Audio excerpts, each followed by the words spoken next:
अपने को आए तो चमत्कार, हाँ? बालाजी का चमत्कार, दूसरे को आए तब पाखंड। कैसा कैसा पाखंड है लोगों में। हमारी 3 पीढ़ी गुजर गई, हनुमान जी के पूंछ का बाल नहीं दिखा पूजा करते करते।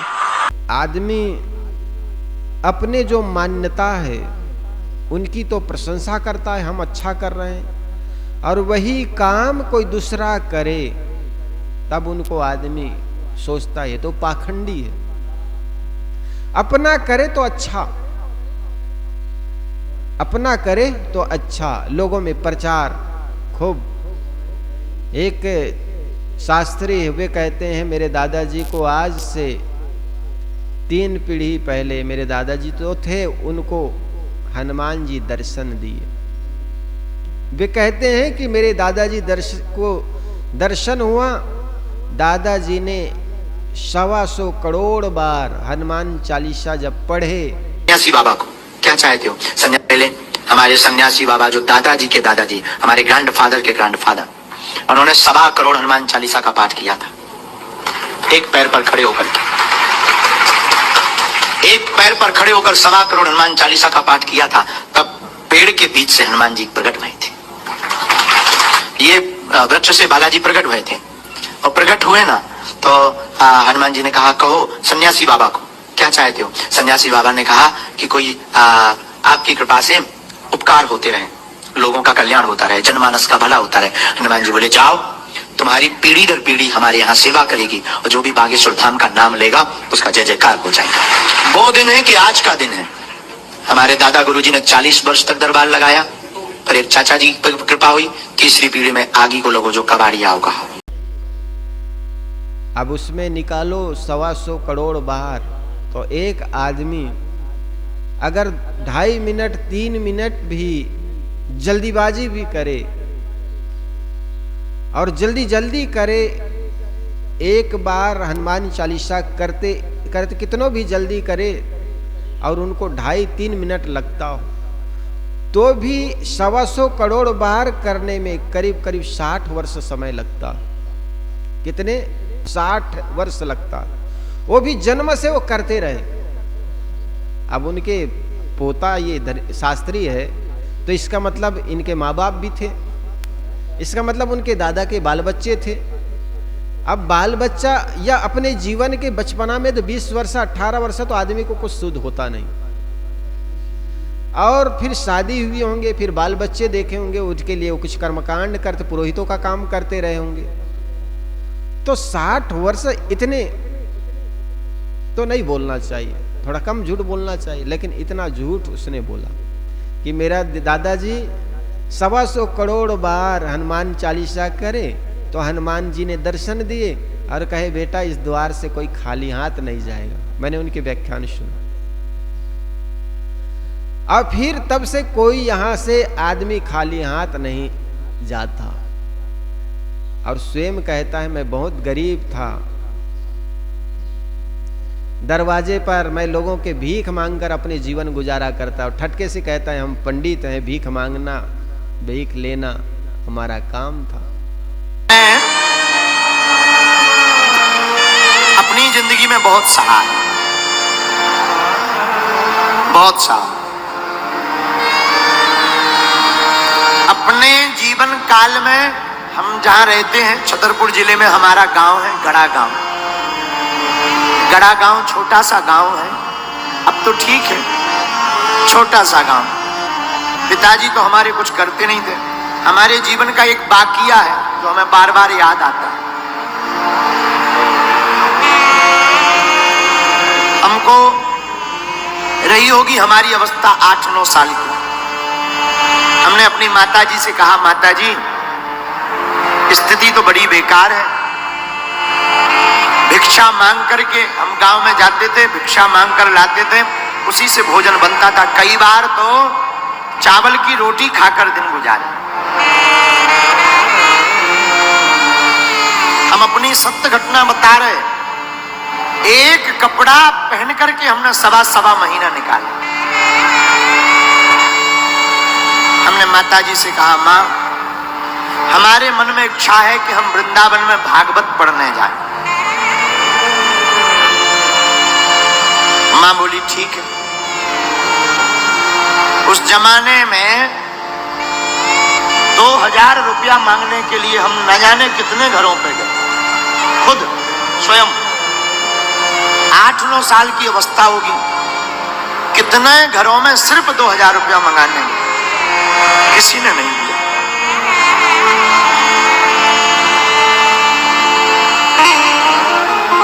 आज भी वो दिन याद आ जाते हैं। बन जाते हैं लाखों रिश्ते, जब पैसा पास होता है टूट जाता वो रिश्ता गरीबी में जो सबसे खास होता है। मांग कर खाना। अरे भाई, तुम्हारे दादाजी को दर्शन दिए और कहा गए कि इस दरवाजे से कोई खाली हाथ नहीं जाएगा, तुम गरीब कैसे हो गए? एक बात। दूसरी बात, मुझे हनुमान जी आते हैं, हनुमान जी आते हैं और पर्चा लिखते हैं। पर्चा लिखना मतलब किसी के भविष्य को बताना। दादाजी तुम्हें आते, हनुमान जी तुम्हें आते हैं, तुमको दर्शन देते हैं, ये बात ठीक। लेकिन दूसरे को हनुमान जी आए तो गलत। एक आदमी को हनुमान जी आता है, उनका खंडन करते हुए कहा, हम 7 पीढ़ी से हनुमान जी का पूजा कर रहे हैं, उनके पूंछ का भी बाल नहीं दिखा। हमारी 3 पीढ़ी गुजर गई, हनुमान जी के पूंछ का बाल नहीं दिखा पूजा करते करते।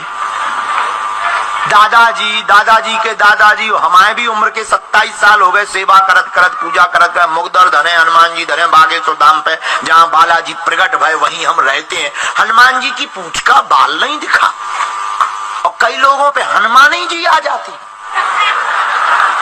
क्या गजब तमाशा चल रहा है। देखो तो इन मूर्खों को, देवी आ रही हूं मैं काल, तू काली तो हम महाकाली। चल, कहां चल रहा? बेफिजूली की बात है। किसी पे देवी मांगो तो इन मूर्खों को, देवी आ रही हूं मैं काल, तू काली तो हम महाकाली। चल, कहां चल रहा? बेफिजूली की बात है। किसी पे देवी और इनको हनुमान जी आ गए, ये सब पाखंड है। वो स्वयं कह रहे हैं, अपने को आए तो चमत्कार, बालाजी का चमत्कार, दूसरे को आए तो पाखंड। कैसा कैसा पाखंड है लोगों में। अपने को आए तो चमत्कार, दूसरे को आए तो पाखंड, और दोनों वही पाखंड में लिप्त है। किसी को भगवान आएगा। पहली बात तो जिस ढंग से व्यक्ति ने सोचा तथाकथित भगवान, हनुमान जी, बालाजी, राम जी, ऐसा कोई किसी को नहीं आता। व्यक्ति सुंदर सदाचारी हो, सही पथ पर चलता हो, उनका जीवन निर्मल होगा, मन निर्मल होगा। कोई भगवान ऐसे ऊपर से नहीं आएगा। गोस्वामी तुलसीदास जी महाराज ने कहा, निर्मल मन सो मोहि भावा, मोह कपट छल छिद्र न भावा। जो व्यक्ति का मन निर्मल हो गया, कहीं पर वे नहीं लिखते कि आदमी के भगवान भविष्य जान जाता। जिस व्यक्ति में भगवान प्रसन्न हो जाता है, दुनिया के कोई ऐसे साहित्य में किसी ने नहीं लिखा कि जो व्यक्ति भगवान जिससे खुश हो जाते हैं उस व्यक्ति दूसरे के भविष्य बता दे। दुनिया के किसी भी शास्त्रों में नहीं लिखा गया। लेकिन ये पाखंड व्यक्ति को, लोगों को बेवकूफ बनाने के लिए, लोग बेवकूफ बनने के लिए खड़े हैं। और हर आदमी के अंदर में एक लोभ है, बिना कुछ किए सब कुछ मिल जाए, और हम अपने भविष्य की बातें कम से कम पहले जान जाएं। जिज्ञासा होती है हर माँ बाप के मन में कि मेरा बेटा आगे चल करके क्या बनेगा, मेरी बेटी कैसे घर में जाएगी, मेरा भविष्य आगे कैसा रहेगा। और भोली जनता ऐसी बातों में फंस जाती है। हम पूजे तो हम सोचते हम अच्छा कर रहे हैं, दूसरा करे तो पाखंड। ये बात अच्छी नहीं। सत्य ज्ञान तो सबको होना चाहिए। ये संसार की चीजें बनती और बिगड़ती रहती है। दुनिया में कोई ऐसी मूर्तियां नहीं जो अनादिकाल से पूजा आए हो। मूर्ति की पूजा तो करीब 2500 वर्षों के बाद ही महात्मा बुद्ध से चालू हुआ। उनके पहले वेदों में मूर्ति पूजा नहीं। और आजकल पाखंड चली है कि हम भगवान को खुश कर दिए, हनुमान जी मेरे शरीर में आते हैं। कोई कहता है देवी आती हैं, कोई कहता है नहीं स्वयं भौमिया आता है, वो भौमिया को पूजे जा रहे हैं। उनका भी एक तिथि आने का टाइम होता है, और होता है तो उनके पास लोग हाथ दिखाते हैं। बेकार की बात है। अरे भाग्य की हथेली क्या दिखाते हो? उनके भी भाग्य होते हैं जिनके हथेली नहीं हुआ करते, हाथ कट जाया होते। इसलिए किसी के सामने किसी अपनी भविष्य मत पूछो। जो होगा सो देख आ जाएगा। पहले से जान करके क्या करोगे? जो बातें कल होनी है उसको आज जान करके सिवाय अपने दुख को बुलाना है। इसलिए जो भविष्य है वो वर्तमान के रूप में आएगा, तब उसको देख लेना। पहले की जानने की चेष्टा ये महामूढ़ता है। इसलिए कभी किसी के से भविष्य मत पूछो। अपने भविष्य वर्तमान के रूप में जब आएगा स्वयं देख लोगे। अच्छा होगा या बुरा होगा जान करके करोगे भी क्या? जब वर्तमान में जितने आए हैं उसी से आप दुखी हैं, तो भविष्य की सारी बात आपको जानने में आ जाए तो और ज्यादा दुखी हो जाओगे। इसलिए वर्तमान में जो है उसको केवल जीते जाइए, अच्छे मार्ग में अपने जीवन को लगाते चले जाइए। फिर तो आगे और सहज होता चला जाएगा, सरल होता चला जाएगा। इसलिए किसी शायर ने कहा, कर्म तुम्हारे अच्छे हैं तो किस्मत तुम्हारी दासी है। धर्म तुम्हारे अच्छे हैं तो घर में मथुरा काशी है। कर्म धर्म दोनों अच्छे तो जीवन बना अविनाशी है। कर्म धर्म दोनों खराब तो गले में यम की फांसी है ना? वर्तमान को सुधारो, अपने कर्मों को सुधारोगे भाई, तुम पर जुल्म है न ईश्वर खुदाई। तुम अगर वर्तमान को सुधारते हो तो आगे भी अच्छा ही होगा। किसी शायर ने तो बड़ा अच्छा कहा, खुद ही को कर बुलंद इतना कि हर तकदीर के पहले खुदा बंदा से पूछे बता तेरी रजा क्या है। तुम भविष्य जानने की बात करते हो, भविष्य बताने की बात करते हो। अरे खुद को इतना बुलंद कर दो। यद्यपि तुम्हारी किस्मत को लिखने वाला कोई दूसरा नहीं है, तुम खुद अपने भाग्य के विधाता हो, तुम अपने भाग्य के निर्माता स्वयं हो। तुम्हारे भाग्य कोई लिखने नहीं आता, तुम्हारे कर्म कमाई ही तुम्हारे भाग्य बन जाता है। इसलिए उस शायर ने कहा कि खुद ही को कर बुलंद इतना कि हर तकदीर के पहले अगर लिखने वाला भी कोई खुदा हो, भगवान हो, तो वो भी पूछे बता तुम्हारी मैं क्या सेवा कर दूं। इतना अपने कर्म सिद्धांत पर आपको विश्वास होना चाहिए। यद्यपि कोई लिखने वाला नहीं है, लेकिन एक इशारा किया है, अगर कोई हो तो उनको भी पूछना पड़े कि बता तुम्हारे जीवन में मैं क्या लिख दूं। इतना कर्म सिद्धांत पर अडिग विश्वास हो और कर्म करते चलो, फल की चिंता मत करो। महाराज कृष्ण ने कहा, कर्मण्ये वाधिकारस्ते, कर्म करने पर ही तुम्हारा अधिकार है। और तुम फल की बड़ी बड़ी आशा लगाए बैठे हो कि हमको क्या मिलेगा क्या मिलेगा। अरे वही मिलेगा जो कर्म में किए हो, उससे हट करके और कुछ मिल जाएगा क्या? वही तुमको मिल रहा है जो कि पहले से दिए हो, उसी का फल सामने है, शुभ अशुभ जो कुछ किए हो। जीवन में जितने दुख दिखते हैं निज दोषों के कारण है, जिनमें इतना ज्ञान नहीं वे दोष मिटाना क्या जाने। जिंदगी में जो भी तकलीफ जो भी दुख मिल रहा है उसका स्वागत कीजिए। जिस दिन आपके अंदर आपके जीवन में आए दुख तकलीफों की स्वागत करने लग जाएंगे, उसी दिन से आपके जीवन में सुख का प्रादुर्भाव हो जाएगा। ये जीवन का सत्य और अकाट्य वाणी है। इसलिए किसी पंडित पुजारी मौलियों के पास मत जाओ अपने भविष्य दिखाने जानने के लिए, बल्कि अपने कर्म सिद्धांत पर विश्वास कीजिए, अपने कर्मों पर विश्वास कीजिए।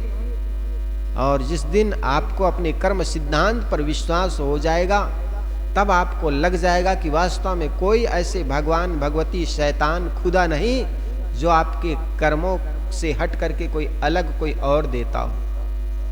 उस दिन आपको पता लग जाएगा जो कुछ मिल रहा है वो आपके अपने कर्मों का परिणाम है। इसलिए कभी कोई भौमिया, भूत, जिन, तुड़ेल, बालाजी के चक्कर में मत पड़ो।